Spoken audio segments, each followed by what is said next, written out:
Hello everyone, and welcome to my Soap Twist 24 channel. I hope everyone is having a wonderful day. Before we begin, please hit the subscribe button and give this video a thumbs up.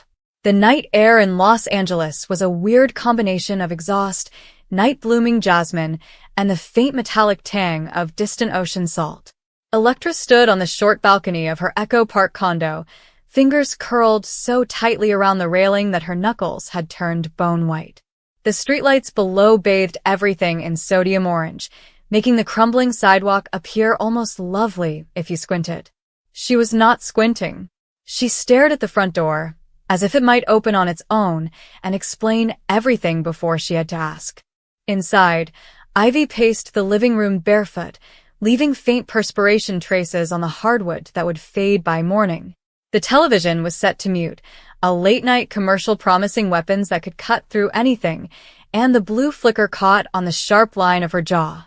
She hadn't talked for about 20 minutes. That was the longest quiet Electra had ever experienced from her. The lock clicked.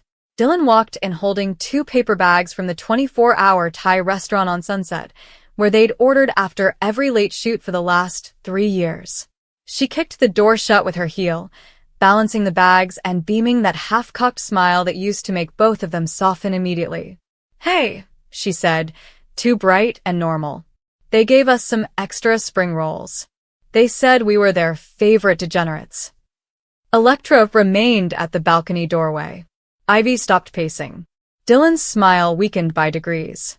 The corners dropped, and her eyes flickered between them, reading the room the way she'd always been able to read a set before anyone else noticed the change in atmosphere. "What?" she asked, her voice softer now. "What happened?" Ivy spoke first. Her voice sounded flat and bored, which was worse than shouting. "You fucked Will." Dylan's grasp on the bags loosened slightly.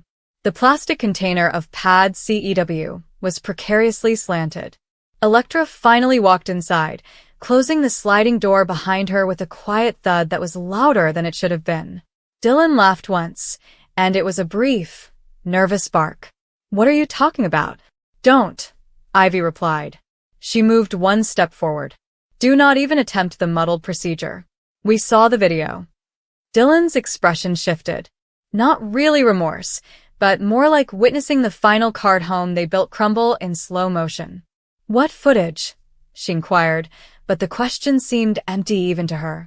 Electra removed her phone from the back pocket of her jeans. She did not unlock it. She did not need to.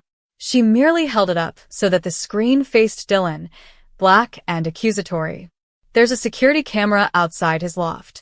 Timestamp: Sunday, 2:47 a.m. You are wearing my denim jacket. The one with the rip on the left sleeve, which you promised to replace 3 months ago. You kissed him in the corridor. Long. Then you both enter.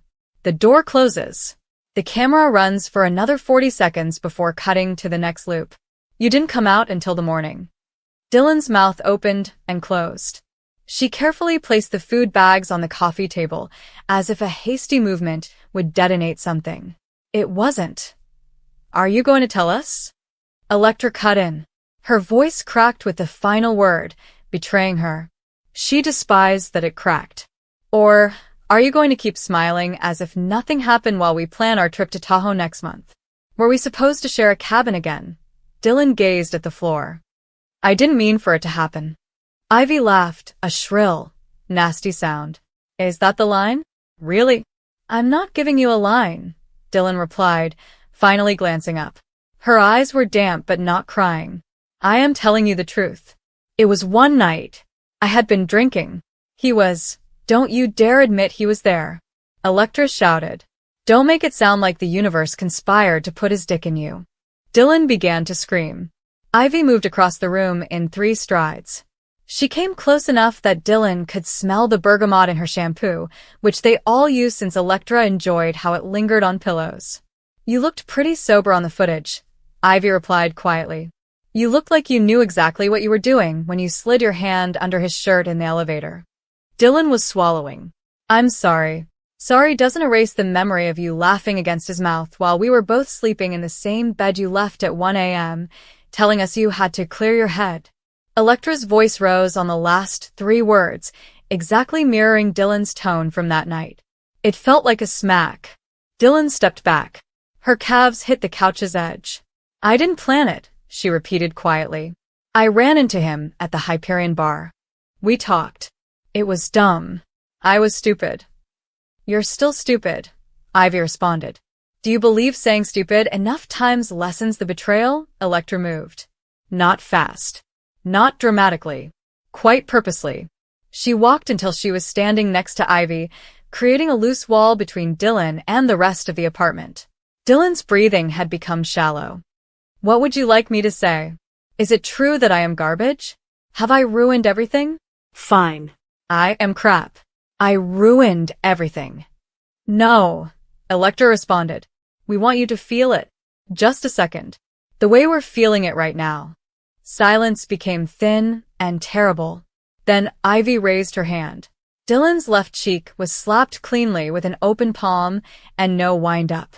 The sound appeared to last longer than physics would allow. Dylan's head snapped sideways. She did not raise a hand to conceal the gap. She just stood there, eyes wide and inhaling from her mouth. Electra glanced at Ivy as if she had never seen her before. Ivy's palm had already become pink. She flexed her fingers once or twice. You don't get to cry yet, Ivy informed Dylan. You don't get to appear injured. Dylan touched her cheek. You earned this. Her fingers trembled as she pulled away. Electra looked down at her own palm, as if evaluating it, and then back at Dylan. She slapped the opposite side. Harder. Dylan stumbled half a step. A little, startled sound escaped her throat. Not quite a sob, not quite a gasping. They had never hit anyone before. Not like this. Certainly not with intent. The space felt smaller and the air thicker. You let him inside you, Electra murmured, her voice low and wavering. While we waited for you to arrive home. I texted you some ridiculous memes because I missed you. While Ivy was sleeping on my chest, your hoodie was pulled over her head as a cushion. Dylan's knees folded. She sat down hard on the arm of the couch and slid all the way to the floor. Her back rested on the cushions. She brought her legs up and put her arms around them. I hate myself, she murmured. Good, Ivy replied. Electra crouched in front of her, saying, That's a start. Dylan was close enough to see Electra's tears, which she had been fighting since the footage had loaded. You were supposed to be ours, Electra explained. Each syllable sounded like it was cut from something brittle. Not only mine. Not only hers. Ours. You threw that out for what? A quick fuck? A thrill? Some ego boost because Will has always acted as if he is too cool to care. It wasn't about him, Dylan explained. Her voice crackled. It was about me. I felt invisible. For weeks. You two seemed to be synchronizing in ways that I couldn't keep up with. And he gazed at me as if I were the only one in the room. Ivy snorted. So, you punished us because you felt excluded? That is your excuse.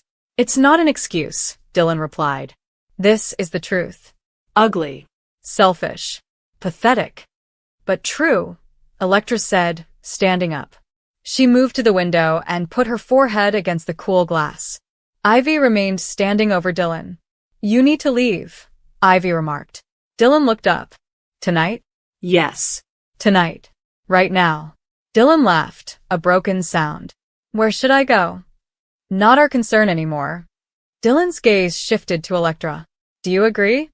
Electra did not turn around. I can't look at you without picturing his hands on you. So yes. Dylan agreed and pushed herself to her feet with the couch arm. She wavered briefly before regaining her balance. She moved past each of them and into the bedroom. They heard drawers opening, a duffel's zipper, and hangers clattering. 10 minutes later, she returned with the green canvas bag she had used on their trip to Joshua Tree last spring. It still had sand in its bottom seams. She halted at the door. I'm not going to beg, she explained. I do not deserve to. But if either of you ever wants to communicate, actually talk, not scream, I will respond. Regardless of how long it takes. Neither of them spoke. Dylan opened the door. The hallway lighting was harsher than the living room illumination. It made her appear smaller. Leave LA, Ivy stated abruptly. Dylan froze.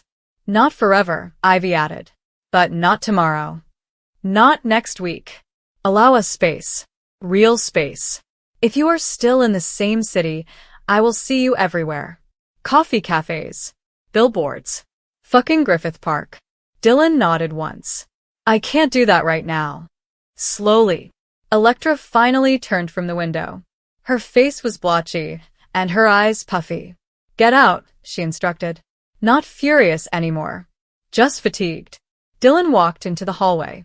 She heard a quiet click as the door closed behind her. Inside, Ivy went straight to the kitchen sink and vomited. Electra slid down the wall and sat on the floor, knees drawn up, peering at the Thai food bags that were slowly dripping grease onto the coffee table. Dylan stood in the corridor for nearly a minute, bag at her feet, listening to muffled retching and silent whimpering behind the door. Then she turned. She walked down the steps rather than taking the elevator. She strolled by the security camera that had betrayed her. She walked by the jasmine bush, which smelled too sweet now. She walked until the lights in Echo Park faded into streaks, her legs burned, and the city engulfed her. And somewhere behind her, in an apartment that suddenly felt far too spacious, two women sat in separate silences, inhaling the same air that had once held all three of them together, wondering how long it would be until the shape of the missing piece stopped hurting so deeply. The door banged hard enough to rattle the picture frames in the narrow corridor, reverberating around the flat like a warning shot. Dylan paused mid-step, one hand still curled around her bag strap and the other hovering uselessly at the light switch. The air seemed wrong, too tight, too charged like the instant before a storm hits. Electra stood by the kitchen counter, arms crossed and jaw squeezed so hard it twitched. Ivy leaned against the wall near the window, her demeanor deceptively relaxed, but her eyes were piercing and filled with something far from peaceful. Initially, neither of them spoke. They did not need to. The silence itself accuses. Dylan gulped. What is going on? She inquired, already knowing the answer in the same way that one knows a poor prognosis before the doctor announces it. Electra laughed, brief and unfunny. Oh, don't, she replied. Don't do that thing where you pretend you don't know. Ivy carefully pushed away from the wall. We know, she said, her voice low. Dylan tightened his grasp on her bag. So you can stop rehearsing whatever lie you had ready. Know what? Electra uncrossed her arms and stepped forward. What you did with Will. The words struck like a physical blow. Dylan felt blood drain from her face and heat pour into her ears.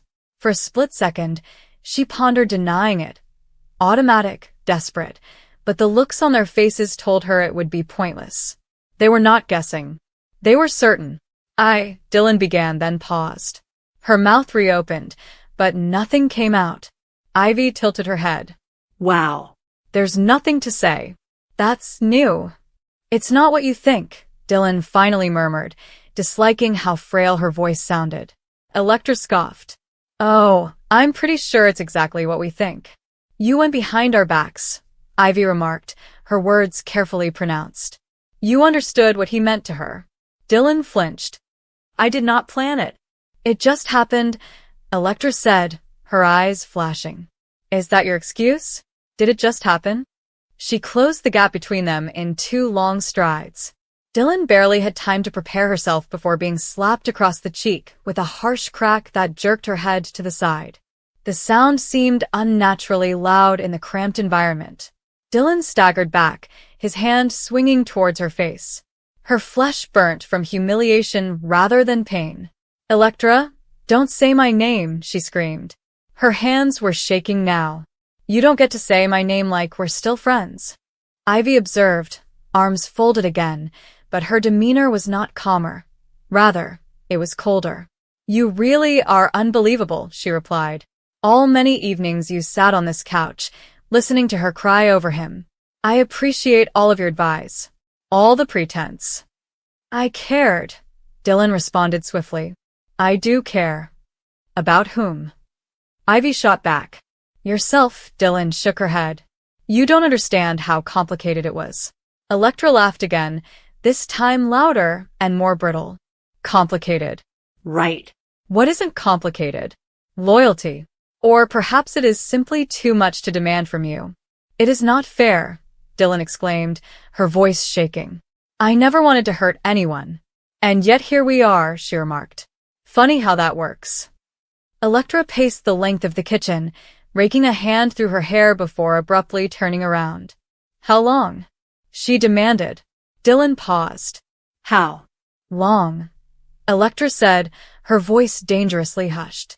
Not long, Dylan replied. A few weeks. Ivy whistled softly. A few weeks, she repeated. So every time you looked her in the eye, every time you hugged her, you were carrying that around. Dylan's eyes welled up with tears. I was going to tell you. Electra paused her pacing.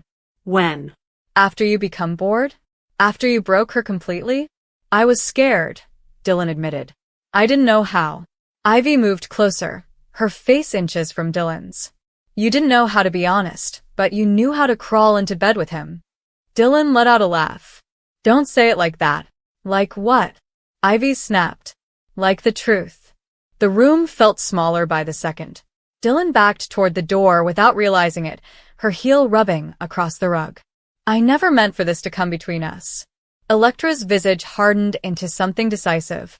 It already has. Ivy delivered another slap, this time with less force, but no less painful. Dylan gasped, his tears flowing freely. She tasted salt, guilt, and something bitter that she couldn't identify. Get out, Ivy instructed. Dylan stared between them, astonished. What? You heard me, Electra said. Leave. This is my place too, Dylan replied softly. Electra's smile was all teeth. Not anymore.